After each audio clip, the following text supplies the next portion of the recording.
people, welcome back to my channel. Kali ini kita bakal bahas triad part 2. Yang sebelumnya kita udah bahas triad part 1, oke. Nah, di triad part 2 ini tentunya sama ya, hampir sama terkait materi itu, namun berbeda soalnya.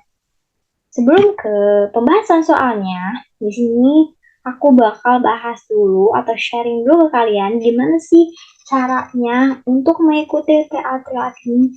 Nah, kalian bisa cek aja di deskripsi box. Nah, untuk triot yang di sini ya, kalian bisa dapatkan itu melalui triot bundling CBT ya, triot CBT. Jadi ini seperti simulasi ujian saja, kayak gitu. Kemudian kita langsung aja ke pembahasan soalnya. Oke, nomor 1 ya, langsung aja nih. Di nomor 1 itu ada sekolah siswa belajar sama dengan, nah ini kan analogi ya, penerapan umum analogi. Kan analogi ada analogi gambar dan analogi seperti ini nih. Ini juga sebenarnya bisa digambarkan, namun ini lebih kepada keterangannya saja gitu ya. Nah, ini tentunya dari ketiga komponen ini itu saling saling berkaitan. Sekolah adalah tempat bagi siswa untuk belajar, gitu kan. Sekolah ini tentunya untuk siswa belajar. Gimana sih cara nentuin jawaban-jawaban gini? Ya kalian tuh menganalogikan sekolah buat apa gitu? Buat belajar siapa? Belajar siswa. Nah, terus kita cari jawaban yang memang sama dengan pertanyaan analogi itu. Yang pertama, sekolah, guru, rapat. Emang rapat ada di sekolah ya, tapi tidak semua orang-orang yang di dalam sekolah itu melakukan rapat. Itu kan hanya guru saja. Dan sekolah juga bukan tempatnya untuk rapat sebetulnya ya. Rapat tuh bisa di mana aja. Sebenarnya belajar juga bisa di mana aja. Namun pada intinya di sini tuh menanyakan tentang sekolah. Kalau sekolah tuh tempatnya apa ya? Tempatnya belajar. Terus yang B. Nah, ini tak bisa saja. Berarti ini kurang masuk ya. Yang A itu enggak masuk. Ya, yang A itu tidak masuk. Coba kita coret-coret aja pakai ini.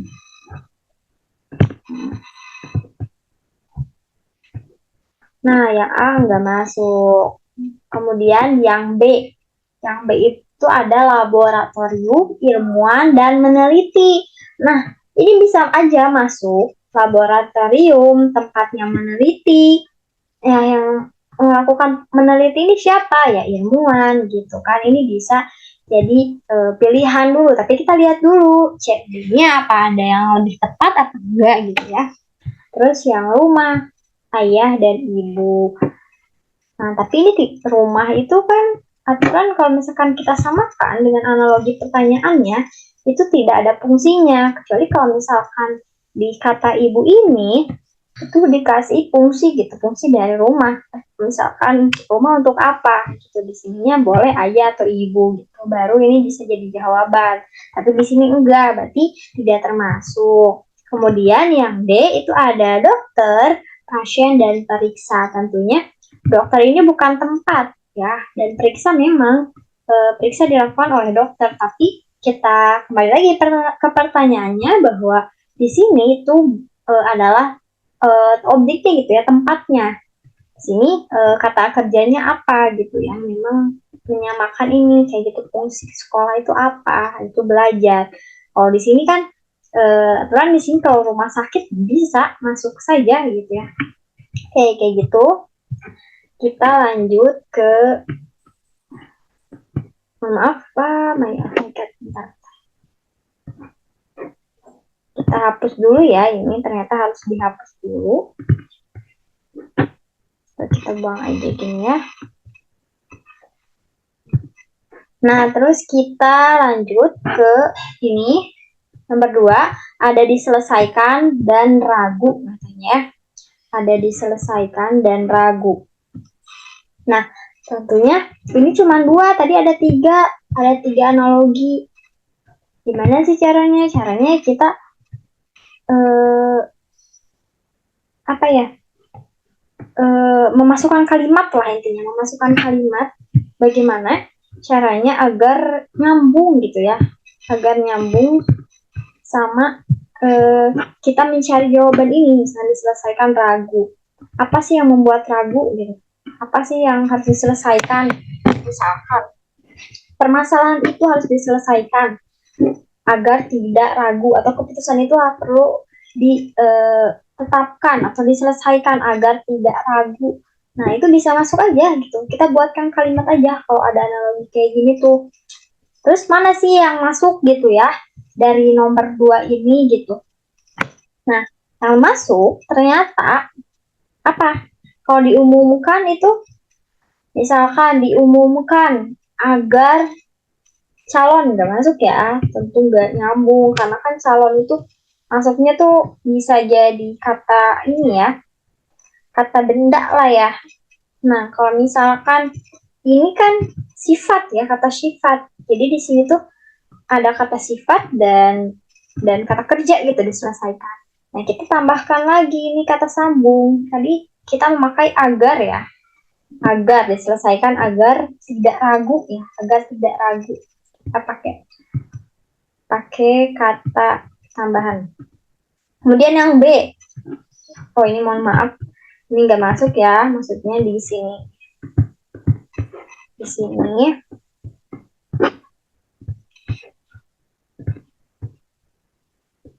gimana lagi? Nah ini A tidak. Terus yang B dikonfirmasi dan juga curiga. Tadi kita tambahan katanya agar tidak ya. Coba kita masukkan nih ke analogi ini. Dikonfirmasi agar tidak curiga. Ini bisa aja masuk. Karena misalkan ada sesuatu permasalahan yang membuat kita curiga, coba klarifikasi, coba konfirmasi agar tidak curiga, itu masuk ya. Coba yang C, bisa memasukkan agar tidak tamu. Nah, tadi kan tamu ini kan merupakan kata benda ya, kata benda yang bukan kata sifat, jadi nggak masuk gitu. Jadi nggak masuk ke analogi pertanyaannya, kayak gitu. Nah, terus yang D, ini tuh ada disarankan dan ide. Coba kita pakaikan atau kita tambahkan dengan kata yang tadi, agar dan tidak. Nah, disarankan agar tidak ide. Enggak ya, enggak masuk. Kemudian juga ada ditanya agar tidak tahu. Enggak ya, aturan ditanyakan atau misalnya menanyakan agar tahu gitu ya. Karena kita ngambil analogi tambahannya ada agar tidak, nah kita cari mana sih yang sama kayak gitu, mana sih yang nyambung dan sama pertanyaannya kayak gitu. Oke, kita lanjut ke nomor 2 ya. Tadi nomor 2 udah ya. Nomor 3 maksudnya, mohon maaf. Nomor 3. Oke. Nah, nomor 3 ini ada dislokasi makin satu ya. Tadi analogi, sekarang ternyata berbeda. Kalau misalkan satu ini, kalian harus ingat, ini bukan analogi lagi. Dan ininya sama dengan, berarti apa? Sinonim ya. Sinonim. Oke, dislokasi. Coba dislokasi ini, sebenarnya sinonim ini kunci utamanya kita harus banyak belajar aja kata-kata, samaan kata gitu dari apa ya, baca-baca kita, dari kita membaca, karena ini tuh sebuah apa ya, kadang-kadang kata serapan gitu ya Indonesia tuh. Ini juga nih nomor 3, dislokasi sama dengan apa, apakah A, B, C, atau D, atau bahkan E. Nah, dislokasi ini kita terangin dulu ya. Itu ternyata kata serap ya, kata serap dari bahasa Indonesia. Coba kita tulis dulu ya.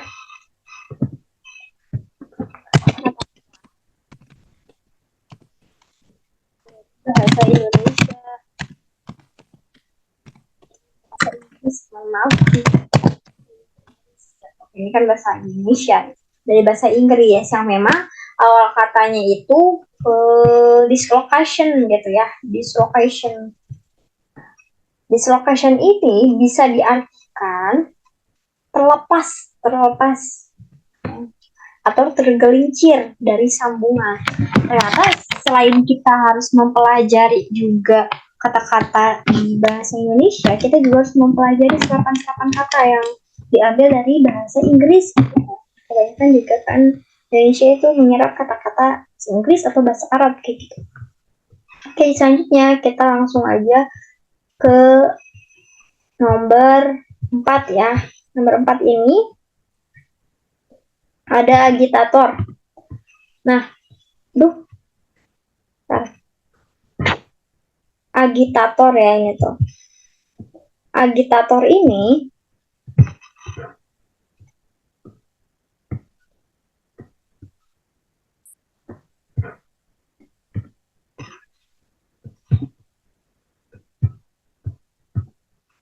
agitator ini kita disuruh mencari sinonim katanya. Agitator itu kan sama aja tadi kayak dislocation. Ini juga katanya kata serapan juga dari bahasa Inggris gitu. Nah, artinya apa? Agitator itu persamaan katanya yaitu penghasut. Agitator itu penghasut. Oke, selanjutnya ada aksioma. Aksioma ini ya, kalau misalkan kita bisa definisikan kelebihan. Nah, aksioma ini kalau kita bisa definisikan, ini merupakan pernyataan ya, yang mana dapat diterima sebagai kebenaran tanpa perlu pembuktian. Ini biasanya ada di dalam kata-kata ilmiah gitu ya. Nah, jadi kata yang paling memiliki atau yang mendekati, maka maknanya itu adalah kebenaran di sini ya. Ada gak kebenaran? Coba kita cari. Kebenaran ada ini ya, yang A. Oke, kebenaran yang A. Oke, selanjutnya itu ada deflasi.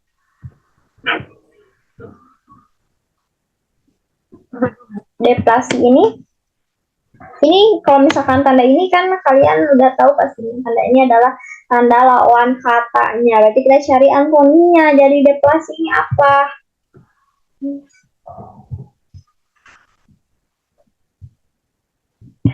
Ya, kata deflasi ini tentunya ada dalam bidang ekonomi ya.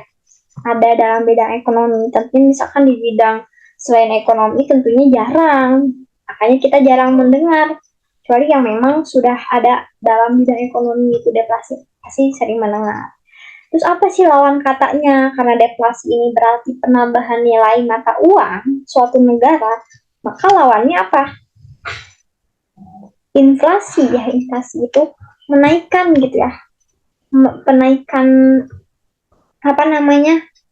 penaikan nilai mata uang suatu negara. Terus ranca ini masih di antonim berarti ya. Coba ranca ini apa? Ranca. Nah, ini ranca, lawan kata ranca itu apa? Ranca itu artinya mudah. Beda ya, kalau rancu itu kacau. Kalau ranca,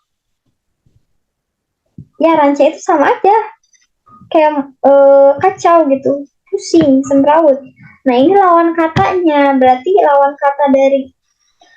kata dari ranca itu pasti mudah ya.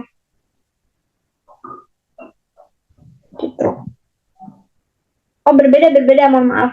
Nah, kalau ranca ini kan beda kayak rancu. Tadi benar. Kalau misalkan rancu itu kacau kayak gini. Nah, kalau ranca ini tuh artinya mudah, gampang gitu ya. Nah, kalau misalkan lawan katanya otomatis tidak mudah atau sulit. Nah, ada gak di sini? Ada ya. Oke. Selanjutnya nomor 8 ada kardiologi jantung. Nah, kita udah balik lagi nih ke analogi. Ternyata tadi kayaknya intermezzo dulu ya, sinonim sama antonim. Kita balik lagi ke analogi. Kardiologi itu ternyata ini kayaknya dalam ilmu medis ya, kardiologi. Kardiologi itu kalau dalam ilmu spesialis itu tentang jantung ya. Jadi ilmu spesialis tentang jantung kardiologi itu. Nah, sedangkan yang bakal kita tanya itu berarti persamaan dari tadi. Kardiologi itu adalah ilmu spesialis jantung. Sama dengan apa? Apakah biologi spesialis ilmu? Enggak, karena ilmu itu bisa aja selain biologi gitu. Terus apakah ilmu farmakologi itu spesialis tentang obat? Farma itu bisa jadi tentang obat ya. Itu yang spesialis tentang obat ya. Apakah ini bisa aja masuk ya? Kita contohin dulu. Nah, terus yang teknologi dengan alat, apakah masuk? Teknologi adalah ilmu spesialis tentang alat?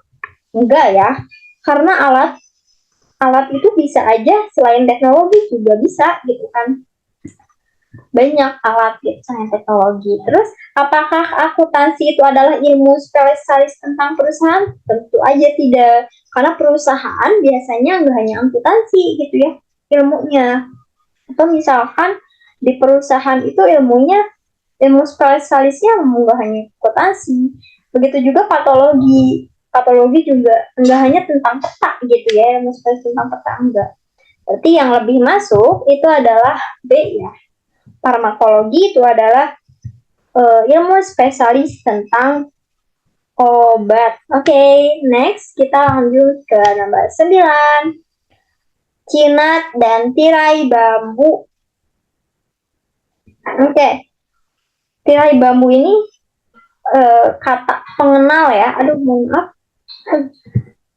Kata atau sebutan yang biasanya dijuluki ya, sebutan atau julukan untuk negeri Cina. Nah, berarti kalau misalkan kita analogikan atau kita buatkan kalimat analoginya seperti ini mungkin ya. Cina dikenal sebagai negeri tirai bambu kayak gitu. Nah, sedangkan apa? Kita cari dari bawah dulu, misalkan Antartika. Sedangkan Antartika dikenal dengan apa? Antartika dikenal dengan benua? Enggak ya.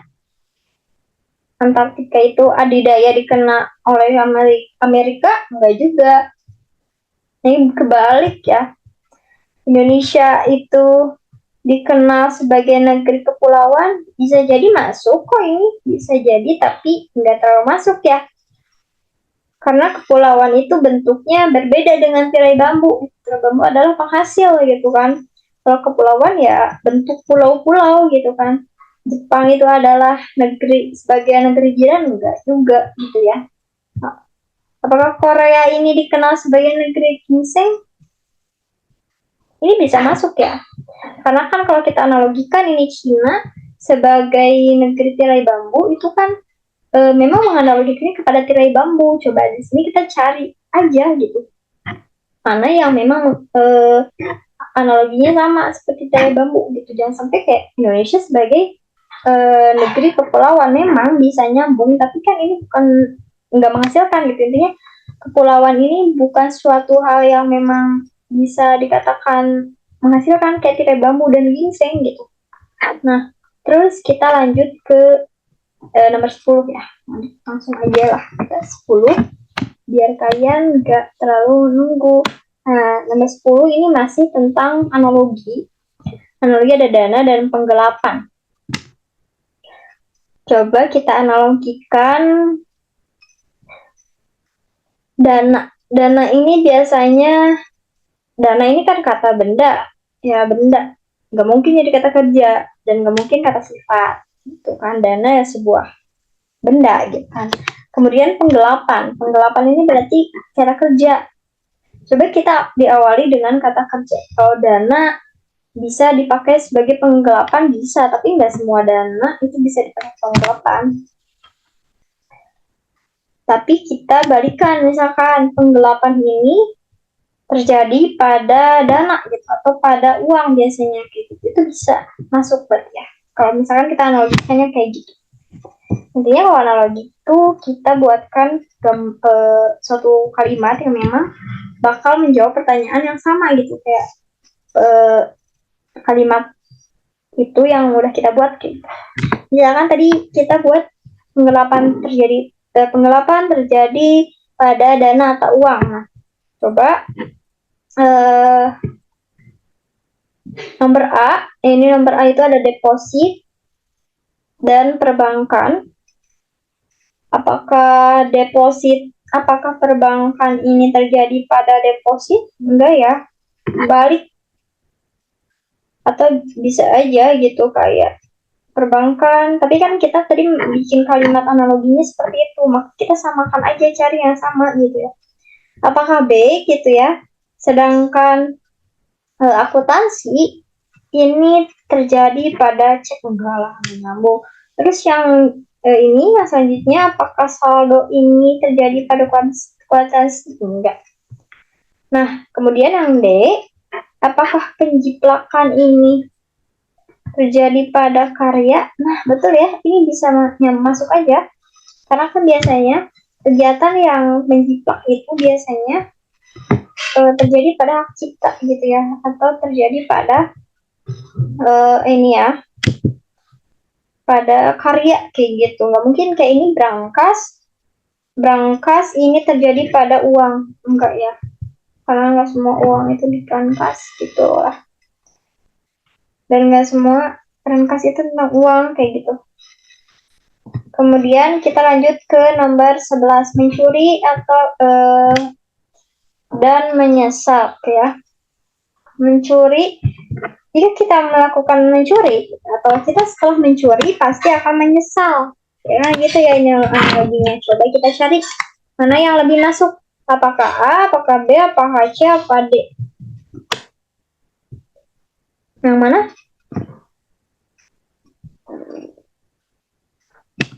Nah, ya bisa ya. Setelah mencuri orang akan menyesal. Setelah menanam orang akan menyiang. Menyiang itu artinya memanen ya. Gak mungkin setelah berbohong itu bakal lega, dan gak mungkin setelah menyontek itu menghukum siapa gitu kan, karena mencontek kan kadang tidak tahu. Atau setelah menyakiti itu menangis, gak mungkin orang yang menyakiti itu menyadari gitu dia menyakiti. Atau setelah makan itu lapar, enggak ya. Berarti yang masuk tadi ya yang B, yang B, yang B. Oke, kita langsung lanjut aja ya ke pertanyaan selanjutnya. Ada frekuensi dan hertz, yaitu gimana lah bacanya kayak gitu intinya.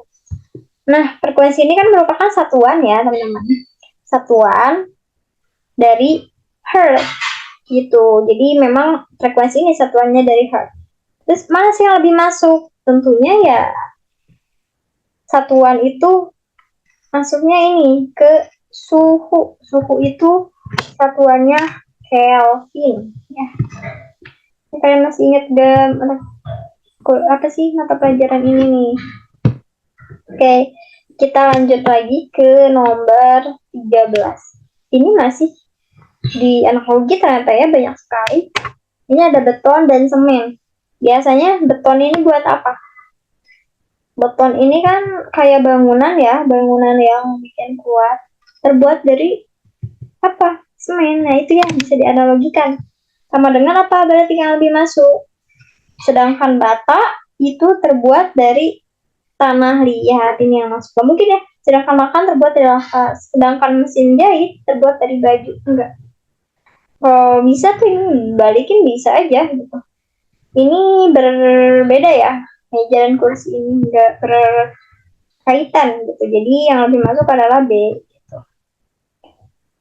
Oke, selanjutnya ada mobilitas. Mobilitasnya ini udah masuk lagi sinonim. Mobilitas sinonim. Mobilitas itu artinya kesiapsiagaan. Ini nih, kalau sinonim ini kalian harus memperbanyak apa ya, kata-kata untuk memperbanyak bacaan terkait karya-karya ilmiah kayak gitu, atau misalkan ya memperbanyak kosakata sinonim, antonim gitu. Yang pastinya mobilitas ini kata ilmiah yang memang sering digunakan oleh akademisi gitu kan. Yang memang misalkan kita biasanya ngomongnya kesiapsiagaan, sudah siap nih, sudah siap siaga. Nah, orang-orang yang akademisi itu berbicaranya bukan itu, tapi mobilitas. Tadi berarti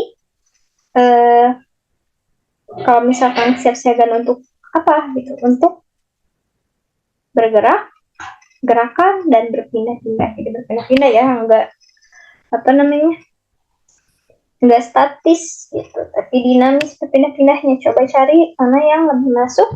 Yang lebih masuk itu gerakan, ya yang ada gerakan berarti ya.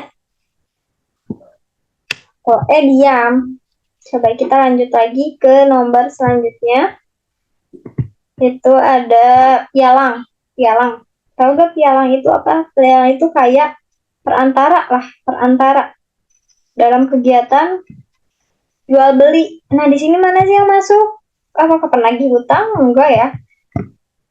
Karena ini kan pialang ini perantara dalam kegiatan jual beli, bukan dalam penagih hutang.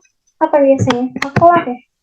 Biasanya makelar namanya. Bukan, nggak mungkin gembala dan nggak mungkin aja.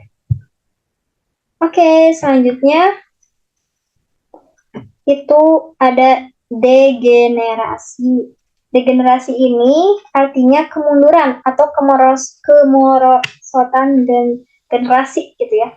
Beda kalau kan ini pertanyaannya ini ya, lihat dulu tandanya kan kayak gini, otomatis kan lawan kata ya, lawan kata. Berarti karena degenerasi ini kemunduran atau kemerosotan, jadi kita cari jawaban yang melawan kata itu apa? Kemajuan. Mana yang kemajuan? Berarti yang kenapa nggak renovasi? Ya renovasi kan perbaikan ya, bukan kemajuan. Kenapa nggak rehabilitas? Beda lagi gitu kan. Kemudian remisi, selanjutnya remisi, lawan kata dari remisi apa? Kok ini remisi biasanya ada di bidang hukum.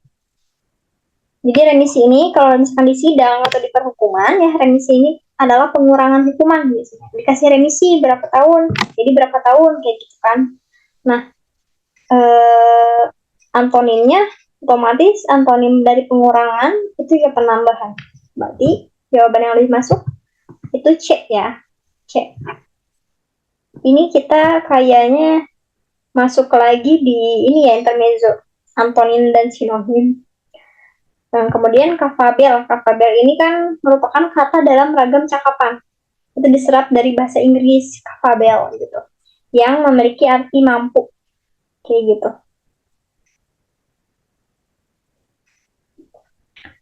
Nah, kata yang paling berlawanan dengannya adalah apa berarti? Yang berlawanannya tak sanggup ya, karena kan kapabel ini ragam cakapan gitu, jadi dia kayak mampu lah, pandai, berarti apa? Atau sanggup, terus mana sih yang lebih masuk gitu. Ini bisa sih tak rajin, tapi kan nggak masuk karena di sini kapabel lebih ke kognitifnya gitu, kepintarannya, apakah pandai, apa nggak sanggup, apakah mampu, berarti nggak sanggup, karena kan kapabel itu artinya bisa pandai, mampu atau piawai. Oke, kita langsung ke analogi lagi ya. Nah, di sini ada putik dan bakal buah.